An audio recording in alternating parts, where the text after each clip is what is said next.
All right, folks, we just talked to our former Flint Emergency Manager Darnell Earley in an exclusive interview. Now we want to hear from residents of Flint, get their reaction to actually what took place. Joining us right now here on the set is Leanne Walter. Also on the phone, Rochelle Riley. She is a columnist with the Detroit Free Press. And in a moment, we'll be talking with Deborah Lester, also a Flint resident. Leanne, I want to go with you. You heard what Mr. Earley had to say. Yes. First time he actually has spoken on television. Your reaction? My reaction is a lot of it was lies. A lot of it was lies, and him just trying to cover himself. And when you say, so what did he say? What did he say that you say were lies? Well, Detroit Water came forward April 15, 2013 with a contract for the city of Flint that would have saved them $800 million over the course of 30 years compared to the KWA. That is not what we just heard from him.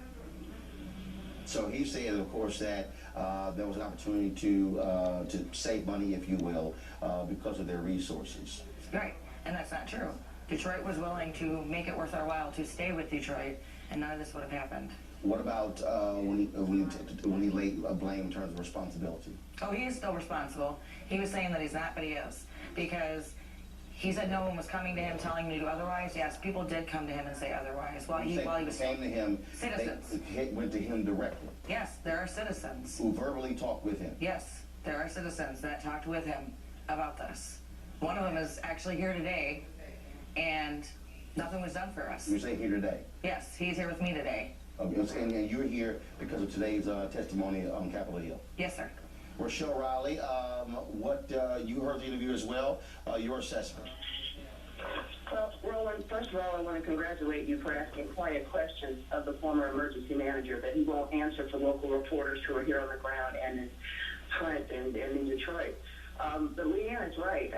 The first thing is they didn't have to use Flint River for that interim time until the new authority was made ready. But more important than that, every single time you asked him about conversations between Flint and the state on this rising water problem, what you did is, well, lots of people were responsible. It was a lot of people's fault. Well, we notified the governor's office. How many people in the governor's office have to know about this before the governor knew? And why is it that he didn't declare a state of emergency when people came to public meetings holding brown water? You know, he said, well, I left in January of 2015. Well, it was actually 10 months, of people complaining and rashes and not understanding what was happening. And in March of 2015, when they did find out about the lead problem, and remember, it's not just the lead, so the problems with the water were bad enough with the rashes, but the lead is what causes brain damage. And they found out about that in March of 2015, and nobody ever went back and said who was responsible for making sure the additives were added. That's on him. When you have an emergency manager in your city, you can't make any decisions. The idea that local officials did something wrong by approving, the emergency manager's decision to move the water, nobody knew that something was wrong with the water because nobody knew that the corrosives were not added. But it was his job to make sure that the people who worked for him, which was everybody in the water treatment plant, did that. And then, of course, as soon as there were problems with the water, then he decided, okay, the city can now be responsible for water treatment. Well, at that point, it was too late. Leanne, first of all, when you heard him say he believes that Governor Rick Snyder should stay to fix this problem? I guess it depends on if Governor Snyder is going to actually fix this problem. Do you believe the governor should stay or should he go? I have no opinion on that at this time. When you hear, yes, there were complaints. There wasn't lead. It was simply about contaminants. A handful of folks were making these particular complaints. Do you believe that there simply wasn't a sense of urgency on the part of officials on the ground, but also in the state? All right, well, let me correct you on that because I was at those meetings and I was one of the people there being ridiculed and dismissed. There were many people on the ground bringing in vials of hair, all of us showing rashes. When you say those meetings, give us the timeline. City council meetings, January 2015. Gotcha. Through April, May 2015. So the switch was made in early 2014, and then the problems began to build up. And then all of a sudden, they really came to a head in January 2015. Then a report comes out in March 2015. And when When were folks first notified, or was it found that it was lead in the water? When was that? Well, we found out from my home in February of 2015. I was one of the ones that had the discolored water and was bringing that into meetings. And we found out February 25th of 2015. My first lead test came back at 104 parts per billion. The maximum is 15. So they were fully aware. We have on the phone Deborah Lester. Deborah, are you there? Yes, good morning. You heard the interview there with Darnell Earley. Wanted to get your thoughts, your assessment. Well, I'm a resident of Flint, a new resident actually. I've been here several years, and during this time I've been experiencing the hair loss and all the same things that a lot of the residents are experiencing, rashes and everything. But one of the things I heard that Mr. Earley, you stated that you were overwhelmed, I guess, with this situation that happened. With being overwhelmed, was there a reason why you couldn't have went directly to the governor just to say there's an issue that's going on here in the city of Flint, we need to address it, there's a crisis, and instead of trying to communicate the way that you did or the way that you handled it, there was no way to go directly to the governor and sit down and fill him in exactly step to step and what was going on here? We now are looking at, obviously, what is an exacerbated problem. Hold tight 1 second. I'm going to go to a break. When we come back, we're going to be joined by our panel as well, in addition to Leanne, Deborah, and Rochelle Riley, as well as we focus this whole hour on the Flint water crisis. Before we went to the break, you said that you wanted to answer what Deborah had to say about not going to Governor Snyder. Well, she was asking, couldn't somebody have done that? Yes, the emergency manager could. The only person that the emergency manager reports to is the governor. So when these issues were being arisen... So when you say that these weekly meetings and that he went to an official in the governor's office, he had the authority to go directly to the governor and say, this is what's going on. Yes. So you believe that when he said he lost trust in the Michigan state agency that frankly looked at the water, do you think that's when he should have said, Governor, we got a problem? Absolutely, 100%. He only answers to Snyder. He makes all those decisions. Well, our panel here, your thoughts about what you heard from Darnell and where, frankly, they are in the situation? Yeah, actually, I was a little bit troubled by the fact that he didn't take responsibility. I think he kind of dodged a little bit. I think he pretty much put it on his years of experience and saying, hey, in any leadership position, you have to take some form of responsibility. But there were steps that could have been taken, perhaps that would have alleviated some of these concerns, especially when you have citizens coming in with dark water and discolored water. So I was a little disappointed in that. Absolutely. It was, I call it the shaggy defense. You know, it wasn't me. That's basically what I heard over and over and over again. And for a nation that oftentimes like to herald the importance of personal responsibility, somebody needs to take responsibility. I think he needs to be one. I also think the governor needs to be one. I mean, this is his state. These are his citizens. They don't deserve to be paying exorbitant prices for poisonous water. Yeah, no, Mr. Earley answered your questions, but embedded in there at one point I heard him talking about how difficult it is to help as an emergency manager distressed communities like Flint. But the problem with that answer, Roland, is that it's one thing if you're the emergency manager to say, I can't bring jobs back right now. It's one thing to say, I can't do things about schools right now. It's one thing to say, I can't do things about budgets right now. But when a town or a city already has clean water, the water's already clean. They're getting it from Detroit. And as a cost-saving measure, that clean water is taken away, regardless of the explanation. That is a problem. You violated the first do no harm tenet of governing. Rochelle and Deborah is also interesting because typically when these things happen, you will hear folks say, look, we got to focus on the problem. Let's not assess blame. We've heard the governor say that. But the reality is, while that's going on, the most basic fundamental thing for people is, who is to blame? I mean, this happens every day at work. It happens at home. It's like if you're a kid and all of a sudden your parents come home and they see the lamp is broken, first question they're going to say is, who the hell did this? Exactly. Absolutely, absolutely. You know, here's the thing, Roland. This is not a problem with a development of a park or cleanup of some type of recreation site. This is a basic human need. And the very first time someone said that I'm having rashes, my children are getting sick, he should have declared, and this is Darnell Earley, should have declared a state of emergency and done something then. The most troubling thing that I heard was him saying that he went to the governor's guy on Flint and did not get a response, didn't hear back. I'm like, what is that about? That you're like Leanne said, you work for the governor, you have told him, you put me in charge of this city and here's the problem, and nobody gets back to him, and that's okay for months? Deborah? I absolutely agree. Like you just said, Mr. Martin, as a parent, if your child does something, you said, who did this? And Mr. Early was over the city. It was his responsibility to go into the governor and say, Governor, we have a problem. People are bringing me bottles of water. They're telling me the smell of the water. Their hair is coming out, rashes. We have a problem, and we have to get this fixed. And he was in charge. He's responsible. Leanne, what do you want? First of all, you drove in from Detroit last night. What do you want to come out of today's congressional hearing?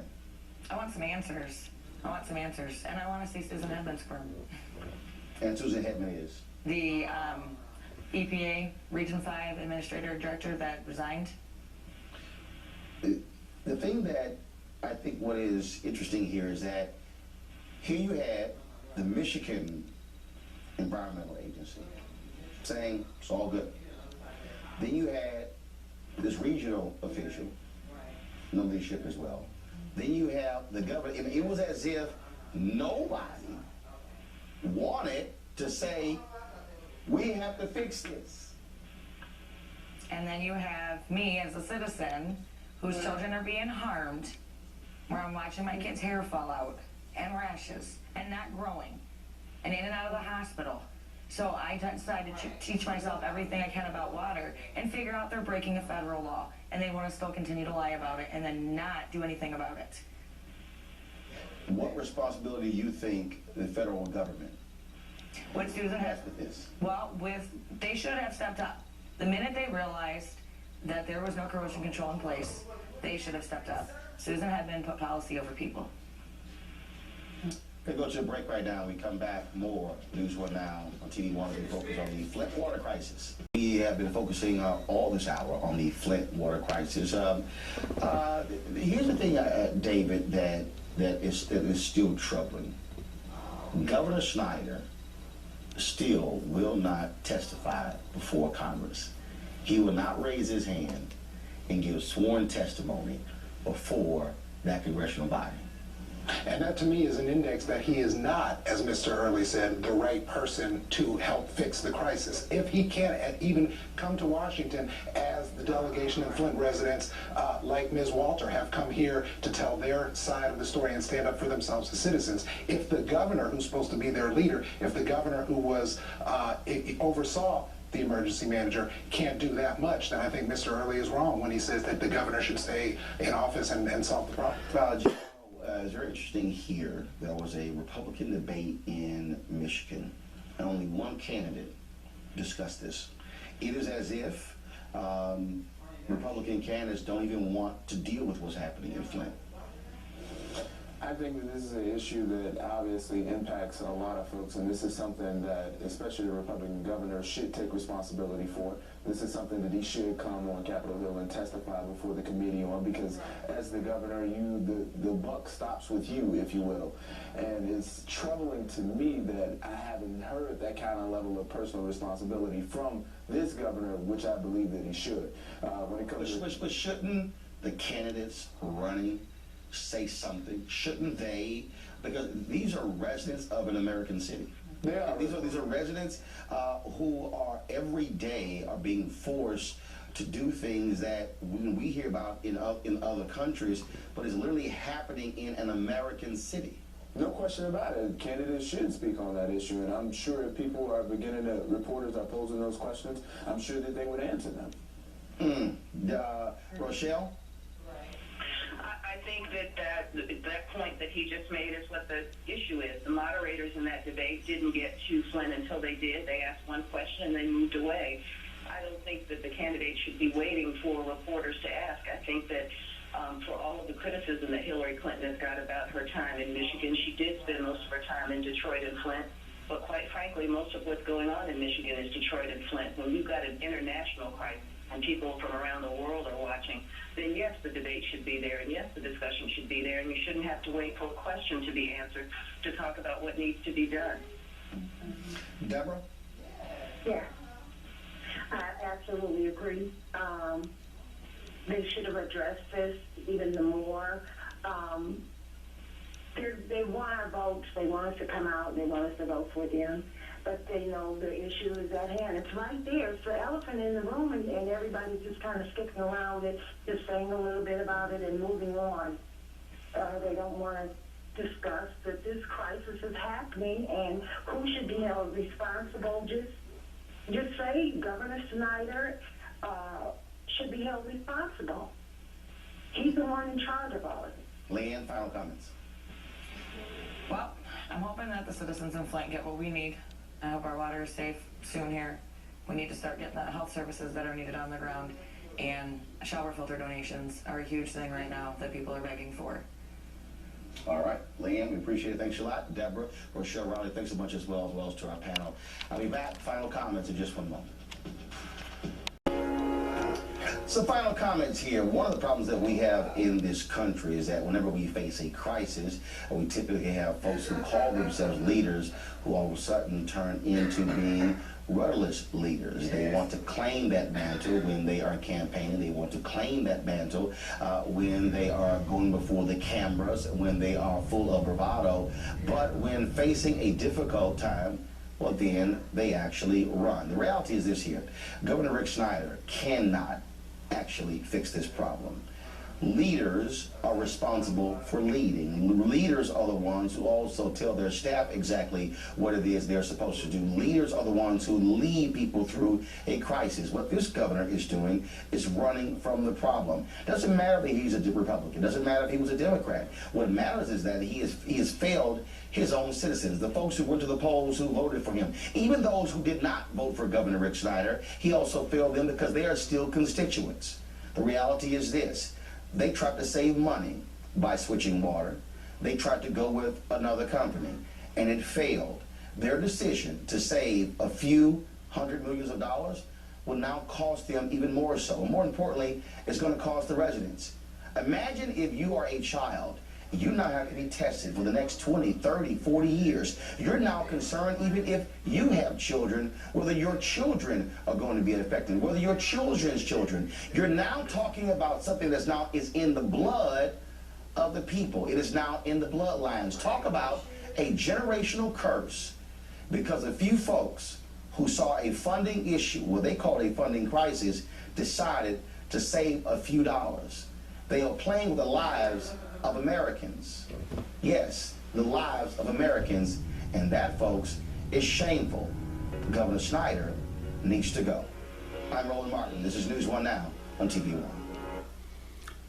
And in my opinion, and every time I make a video about this, I put down Holocaust, because that's exactly what this is. This is going to affect people for generations. Anyway, please review, thumbs up, thumbs down, and by all means, please share.